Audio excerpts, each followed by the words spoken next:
Ọkazi is still largely wild harvested. It's still in the wild, it grows in the wild, but it has strong potential for domestication, especially in agroforestry system. Ọkazi is a perennial woody climber. It thrives in high humidity, partial shade, to even total shade. It's a forest or tree-based system.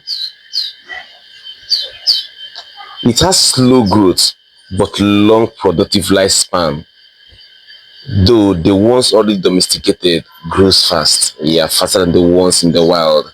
If you, especially when you manage it very well, it can be propagated vegetatively using the stem cuttings, which is the most reliable. Seed propagation is possible, but slow and inconsistent. Like when I mean slow and inconsistent, it doesn't germinate as much as the sprout, the stem with the sprout. The germination percentage is very low. So the most reliable propagation system is vegetative propagation using the stem cuttings. And in using the stem cuttings, you don't just use everything you see. The vines, the top part of the vines would not survive, would not sprout. Your best bet is to use the lower part of the vine very close to the base, very close to the soil, and even the roots.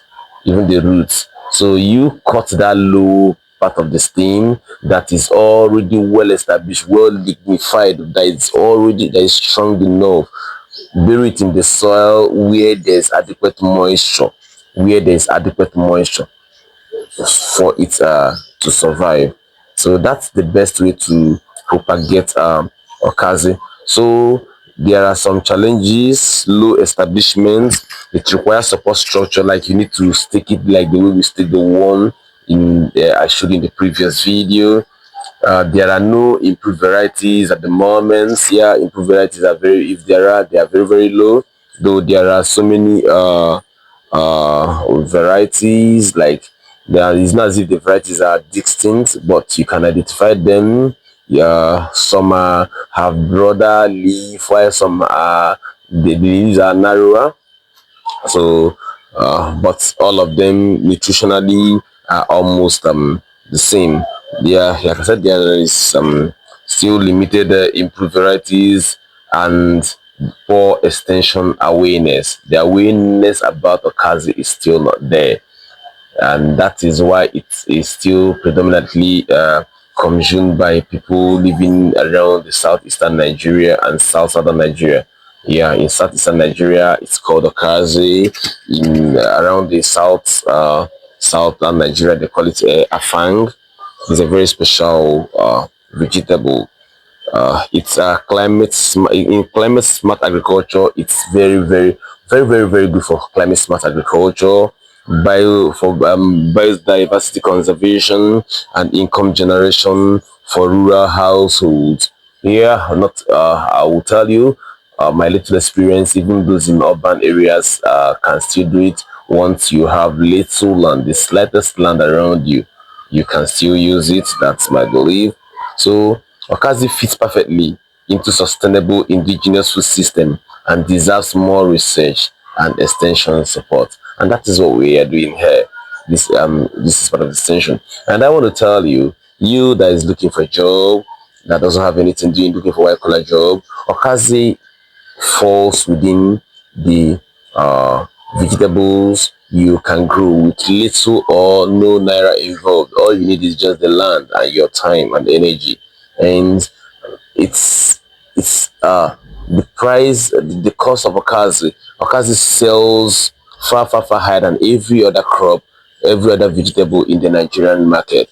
The price is usually 20 times, when I mean, I'm not exaggerating, 20 times the price of other vegetables in the Nigerian market. You can leverage this high economic value, economic crop to make fortune. And Ọkazi has so much nutritional value that you cannot underestimate. The dietary fiber is very high, It's high in protein, yeah, moderate in protein.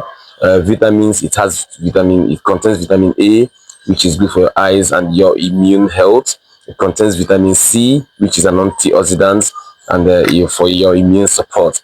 Minerals contained in Ọkazi includes iron for your blood formation, calcium for bone health, and potassium and magnesium for heart and muscle functions. So it has low fat and low sugar. The health implications include stable for diabetic patients, support high weight management, promote cardiovascular health, and valuable for food and nutritional security, especially in rural communities.